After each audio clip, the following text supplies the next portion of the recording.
TDP అధినేత చంద్రబాబు నాయుడు శనివారం హైదరాబాద్లోని తన నివాసంలో కాంగ్రెస్ పార్టీ నాయకులు వైఎస్ షర్మిల కలిశారు. తన కుమారుడిని వివాహం సందర్భంగా పెళ్లి కార్డు అందించి తప్పనిసరిగా హాజరు కావాలని కోరారు. ఈ సందర్భంగానే వైఎస్ షర్మిల చంద్రబాబు కాసేపు పలు అంశాలపై మాట్లాడుకున్నారు.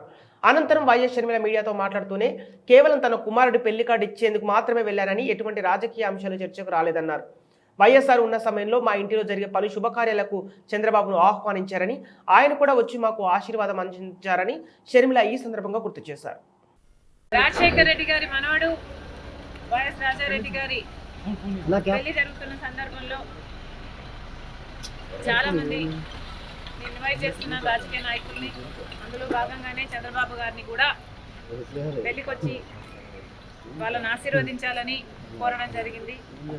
చాలాసేపు రాజశేఖర రెడ్డి గారి గురించి, వాళ్ళ ఫ్రెండ్షిప్ గురించి, వాళ్ళ రాజకీయ ఇనిషియల్ ప్రస్థానంలో జరిగిన విషయాల గురించి అన్ని గుర్తు చేసుకున్నారు, మాకు గుర్తు చేశారు. చాలాసేపు మాట్లాడాం, చాలా సంతోషం అనిపించింది.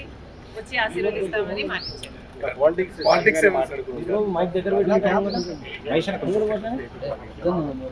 లేదమ్మా, యాక్చువల్లీ మోస్ట్లీ రాజశేఖర రెడ్డి గారి గురించే ఆయన ప్రస్తావించారు. ఇనిషియల్గా వాళ్ళు రాజకీయాలు మొదలు పెట్టినప్పుడు వాళ్ళిద్దరూ కలిసి ప్రయాణం చేశారు. పొద్దున్న నుంచి సాయంత్రం వరకు వాళ్ళు కలిసే ఉన్నారు, జీప్లలో కలిసి తిరిగారు. ఇలాంటివన్నీ ఢిల్లీకి వెళ్ళారు. అప్పుడు చీఫ్ మినిస్టర్కి వాళ్ళిద్దరు కలిసి చేసిన ప్రయత్నాలు అయితేనేమి, ఇలాంటివన్నీ చెప్పుకుంటూ వచ్చారు. మేడం, కాంగ్రెస్ పార్టీలో మీ పాత్ర ఎలా ఉండబోతుంది? మీకు ఎటువంటి పదవి మీరు అనుకుంటున్నారు వస్తుందని చెప్పి వాళ్ళు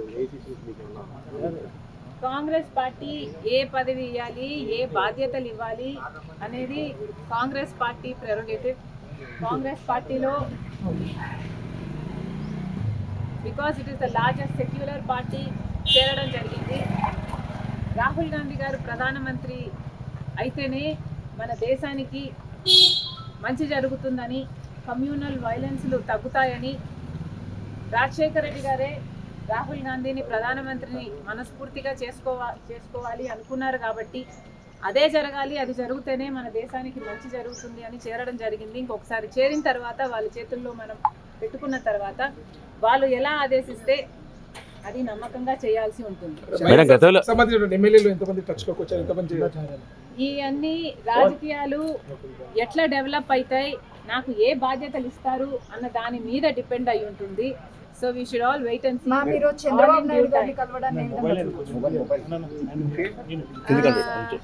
చంద్రబాబు గారిని చూడని ఏ విధంగా కలవడం ఏ విధంగా చూడొచ్చు అంటే, మామూలుగానే ఒక ఫ్రెండ్లీ ఎన్వైరన్మెంట్లో అందరం చూస్తే బాగుంటుంది. నేను లోకేష్ గారు ఒక ట్వీట్ నాకు రిప్లై చేశారు. ఆ సందర్భాన్ని కూడా రాజకీయంగా చూడకండి. చంద్రబాబు గారికి ఒక క్రిస్మస్ కేక్ మాత్రమే పంపడం జరిగింది. ఒక కేకే కదండి, ఆ కేక్ అంటే మేడం ఇప్పుడు మేడం ఈ చర్చ అంటే ఏంటంటే, ఆ కేక్ కూడా మేము ఒక చంద్రబాబు గారికే పంపలేదు, ఇక్కడ కేటీఆర్ గారికి, కవిత గారికి, హరీష్ రావు గారికి, ఇట్లాంటి వాళ్ళకు కూడా పంపడం జరిగింది. యాక్చువల్లీ ద బ్యాక్గ్రౌండ్ ఈస్, రాజకీయాలు అన్నది జీవితాలు కాదు, రాజకీయం అన్నది మా ప్రొఫెషన్. మేము ప్రజల కోసం చేస్తున్న ఒక సర్వీస్. ఆ క్రమంలో మేమందరము ఒకరిని ఒకరు మాటలు అనుకుంటుంటాం. మేము రాజకీయ ప్రత్యర్థులం కాబట్టి అనుకోవాల్సి వస్తుంది, అనాల్సి వస్తుంది. అలాంటి బిటర్ని ఒక పండగ వస్తేనో, ఏదైనా పెళ్ళి వస్తేనో వాళ్ళకు ఒక కేక్ పంపిస్తే ఆన్ అ ఫ్రెండ్లీ నోట్, పర్సనల్గా బిటర్నెస్ ఉండకూడదు, అందరం ఫ్రెండ్లీగా ప్రజల కోసం పనిచేయాలి అన్నది కాన్సెప్ట్. ఇప్పుడు కూడా చంద్రబాబు గారిని పెళ్లికి మాత్రమే పిలవడానికి వచ్చాము. ఇది పొలిటికల్ కానే కాదు. చంద్రబాబు గారు ఒక తెలుగుదేశం పార్టీకి నాయకుడు, నేను కాంగ్రెస్ పార్టీలో ఒక కార్యకర్తను. మాకు రాజకీయంగా ఏ లావాదేవీలు ఉండదో, ఉండకూడదో, ఉండబోవు కూడా.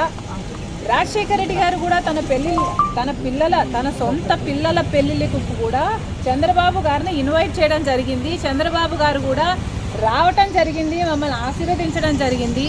ఇదేమీ వింత కాదు, విచిత్రం కాదు.